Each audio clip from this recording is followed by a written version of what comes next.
الرحمن علم القرآن خلق الإنسان علمه البيان الشمس والقمر بحسبان والنجم والشجر يسجدان. Assalamu alaikum, my friends. Welcome back to another episode of Revelation Kids. Today we're doing Qur'an Year 18, The Battle of the Trench. And today's tagline is, because the world can't stop you. Because the world can't stop you. Tonight, the enemy brings 10,000 soldiers, 10,000, the largest army the Arabian Peninsula had ever seen, all gathered in one place, marching towards one city, towards Medina. And the Muslims who live there, they're outnumbered, surrounded, and running out of time. And what do? They dig a trench to protect themselves. This story sounds like a story of desperation. It's not. It's a story of what united a community and what that community does when it trusts Allah and gets to work. It is a story about a man from Persia who had an idea that no one in Arabia had ever tried. And it's a story about what happens when you raise your hands up to the sky and pray to Allah, and when Allah answers your prayers. The news arrived in Medina almost with no warning. The Quraysh had spent more than a year gathering allies, tribes from every direction, enemies of every description, 10,000 soldiers total, all coming at once. The Qur'an would later name a whole surah after them. The surah is called Al-Ahzab. It means the enemy forces that surrounded Medina. The Muslims had very little time to prepare, only 1 week. The Prophet, peace be upon him, gathered his advisors. What could they do against 10,000 people? You couldn't meet an army in the open battlefield. You would be destroyed. They didn't know what to do. How would we defend Medina?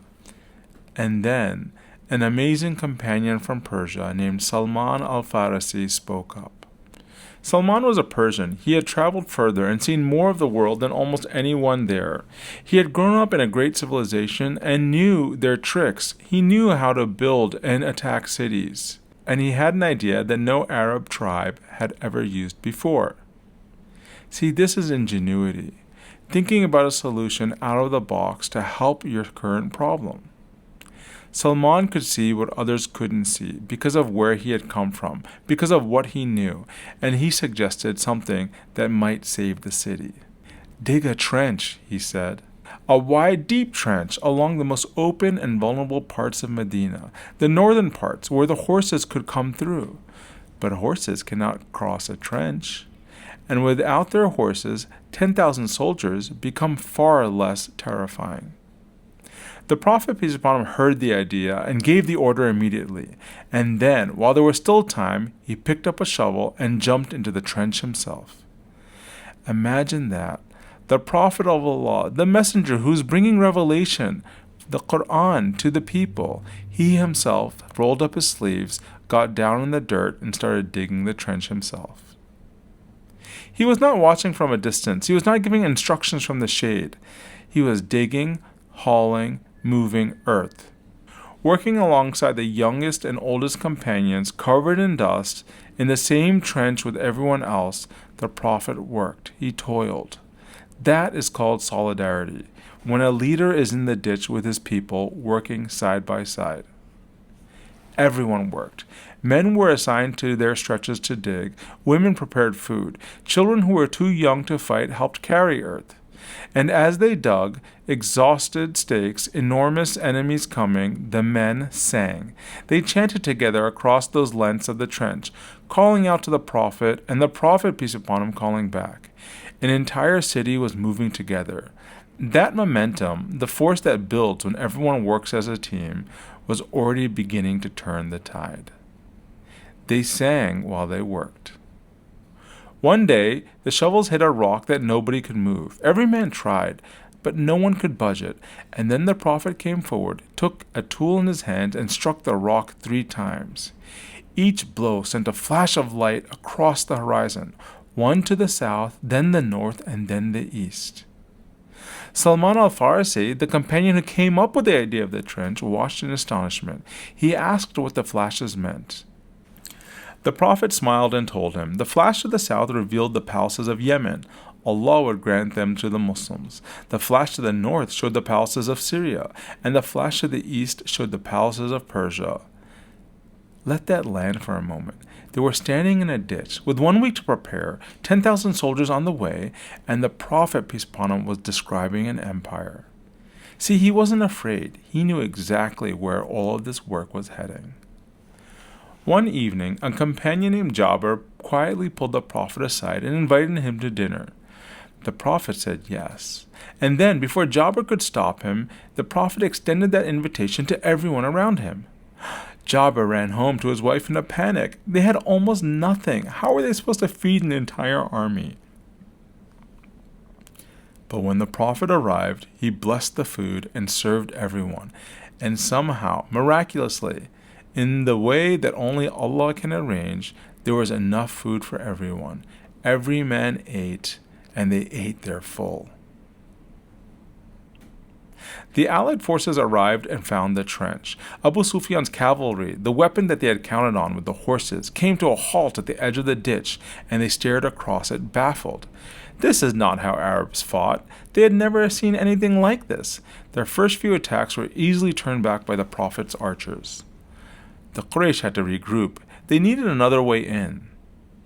They thought about it. They planned, and then they thought about betrayal. They made a plan to try to get some of the non-believers inside of Medina to turn on the Prophet, peace upon him. But when the Prophet heard that plan, he sent reinforcements to that south side of Medina to protect it and foil their plan. Days passed. The scene was tense. There was no moment to stop, no pause in the watching and the waiting. Both armies stood at each other, staring at each other from across the trench, waiting for one of them to make the first move. Only after the enemy pulled back at night could the believers make their prayers. Food was running low on both sides of the trench. Can you imagine what it felt like inside that city, looking out from the trench day after day at an army that never stops coming? The Qur'an describes how the believers felt. Their eyes had lost hope. Their hearts felt like they had leapt up into their throats, not knowing when this would end or if this would end at all. Some of the hypocrites in Medina, remember, hypocrites are people who say they believe but don't really believe in the Prophet. Some of the hypocrites in Medina panicked and said that the whole thing was a big mistake. They never should have fought against the Quraysh. Some asked for permission to go home, but the Prophet, peace upon him, refused. He stayed at the trench, and the believers stayed with him. The nights were cold, the days were long. They prayed when they could and ate when they could with whatever they had left. They actually slept in shifts so that someone could keep an eye on the enemy lines at all times. And through it all, they held their ranks. They didn't give up. Meanwhile, something remarkable was happening inside the enemy camps. A man from the other side had secretly crossed over to the Muslims and declared his faith. He asked the Prophet how he could help, and the Prophet told him to go back and turn the enemy against each other. He returned to the enemy and whispered different things to different people. He planted just enough suspicion between the Quraysh and their enemy allies that they started disbelieving with each other. They started mistrusting each other. The Quraysh started to wonder if their own group, their own coalition was turning on them. The cracks in the enemy lines grew wider. 2 weeks had passed. See, the enemy clans had come together. They thought it would be a quick victory and an easy plunder, that they could make money off of Medina when they had defeated it.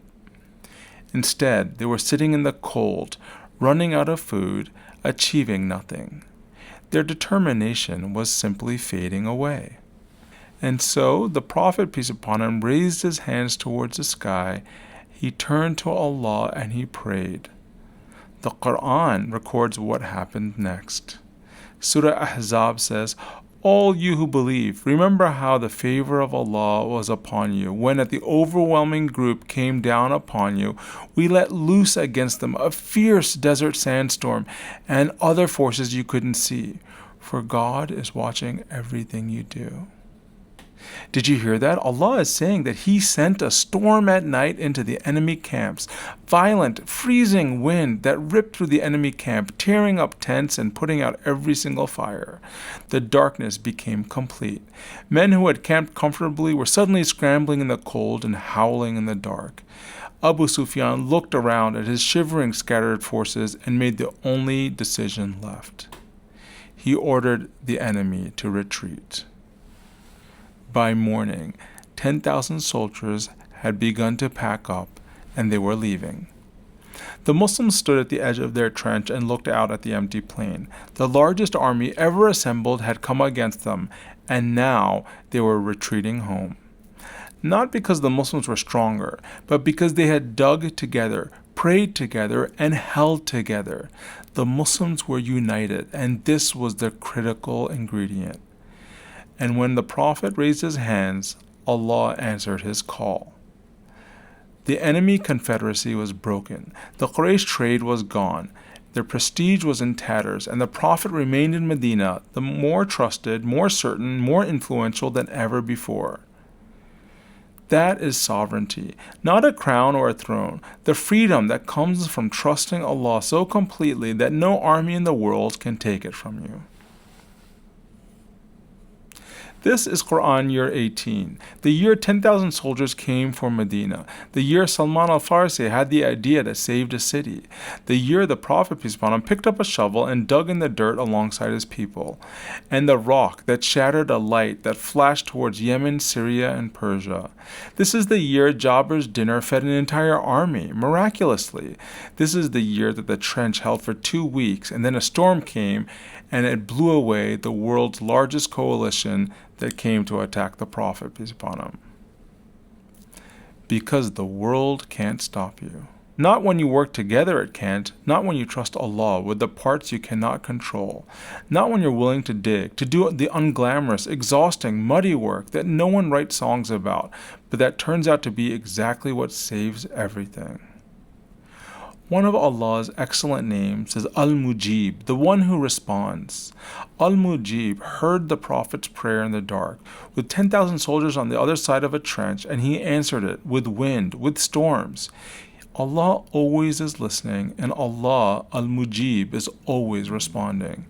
It might not be the way we expect, and it might not be when we expect, but Allah will respond on His terms. The world threw everything it had at this community, and the community sang while they dug. But something even bigger is coming in Qur'an year 19, something that the Prophet has been waiting for longer than anything else. The Prophet is going to try to go back to Mecca. But we won't be able to tell that story tonight. You'll have to wait for Qur'an year 19.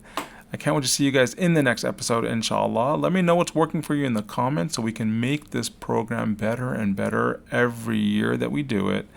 Can't wait to see you guys soon, inshallah. Take care. Assalamu alaikum.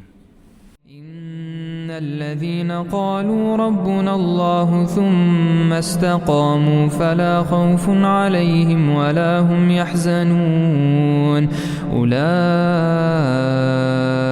أصحاب الجنة خالدين فيها جزاء بما كانوا يعملون.